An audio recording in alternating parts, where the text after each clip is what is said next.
Hello दोस्तों, global affairs में आप सभी का स्वागत है और मैं हूं स्वाभिमान। गवर्नमेंट ऑफ इंडिया ने डिसाइड किया है to equip the arm forces with the state of weaponry system. जी हां, 20,000 करोड़ से भी ज्यादा का बल्क ऑर्डर दिया गया है for Indian air force and Indian army. ये निर्णय दिया गया है कि इंडियन एयरफोर्स के लिए 12 सुखोई MKI फाइटर जेट्स खरीदे जाएंगे।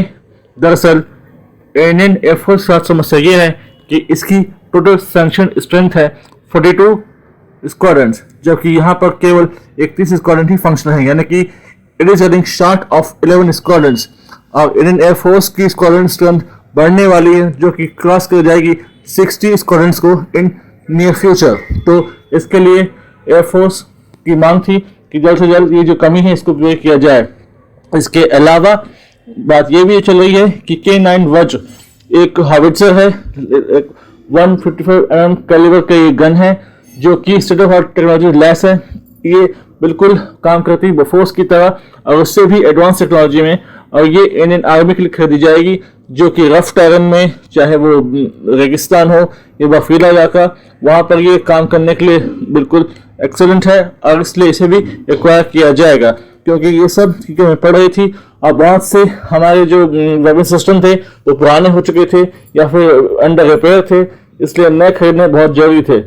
बहुत इंपॉर्टेंट बात यह है कि इन वेपन सिस्टम को इंडिया में ही बनाया जाएगा, जैसे कि K9 वज्र को बनाया जाएगा हजीरा गुजरात में by Larsen and Toubro defence system. वहीं K9 वज्र का ओरिजिनल नाम है K9 थंडर साउथ कोरियन, इसे K9 वज्र नाम से बनाया जाएगा। तो ये बहुत बड़ी बात है। अब अगर हम इनकी बात करें specifically to weapon system Sukhoi and K9 Vajra, तभी समझते हैं इनकी खासियत। Sukhoi state of art technology से लैस है। इसे हम 4.5 जनरेशन का एक फाइटर जेट कह सकते हैं। ये राफेल की तरह तो नहीं, लेकिन ऑलमोस्ट वैसा ही है, उसी प्लेटफॉर्म में बना हुआ है। ये रशियन क्राफ्ट है और ये इसकी टोटल स्पीड है 2120 किलोमीटर पर आवर और 2 बार रिफिलिंग करने पर ये 8000 किलोमीटर से भी ज़्यादा फ्लाई कर सकता है। यानी कि 2 बार रिफिलिंग आप कर देंगे तो ये इंटायर चाइना को कवर कर सकता है।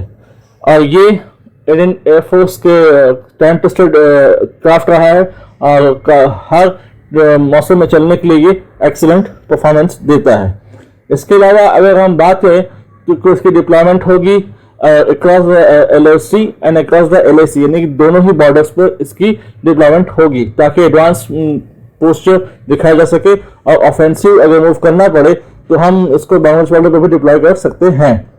इसके अलावा K9 वज्र की बात करें तो K9 वज्र भी एक state of art weapon system है।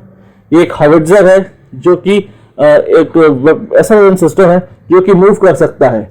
इसमें और बोफोर्स में अंतर यह है कि जहां बोफोर्स को टो करके ले जाना पड़ता था एक जगह से दूसरी जगह, वो खुद से नहीं चल सकता था, लेकिन ये जो K9 वज्र है बिल्कुल एक तरीके से दिखाई देता है मानो कोई टैंक हो और टैंक की तरह ही काम करता है, लेकिन इसमें लगा हुआ है state of art weapon system और इसकी रेंज है 40 किलोमीटर की। 40 किलोमीटर तक जो है अटैक कर सकता है और इसमें टेक्नोलॉजी लगी हुई है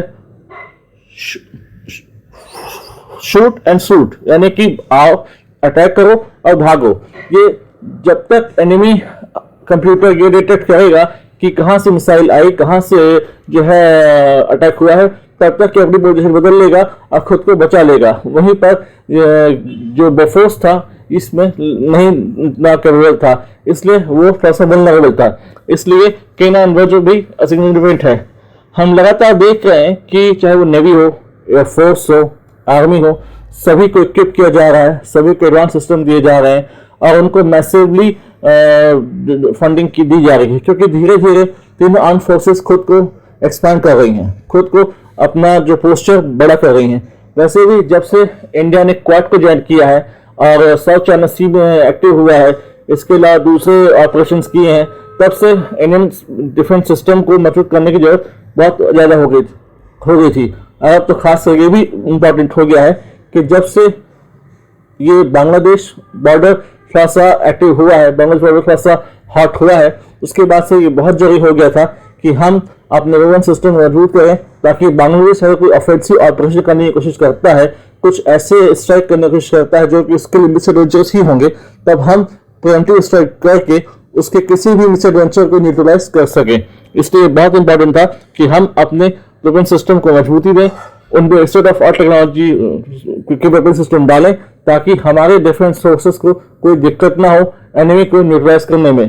पहले भी हमारे वेपन सिस्टम ने काफ़ी अच्छा परफॉर्म किया है, हालांकि बदलते समय के साथ टेक्नोलॉजी को एडवांस करना बहुत जरूरी था। विथ टेक्नोलॉजिकल अपग्रेडेशन और विद स्टेट ऑफ टेक्नोलॉजी ये अच्छे रिजल्ट्स देंगे। बहुत जल्दी ये आने लगेंगे, बहुत जल्दी इनकी मैन्युफैक्चरिंग शुरू होगी और हो सकता है आगे कुछ सालों में ये आर्म फोर्सेस को डेवलप हो भी जाए, तब तक और भी ज़्यादा डिफेंस सिस्टम में मजबूती देखने को मिलेगी। So it's new in transition. मुझे लगा कि इस पर एक न्यू वीडियो होना चाहिए क्योंकि स्किप हो गई थी। So do watch the video and do subscribe channel. Thanks for watching. जय हिंद, जय भारत।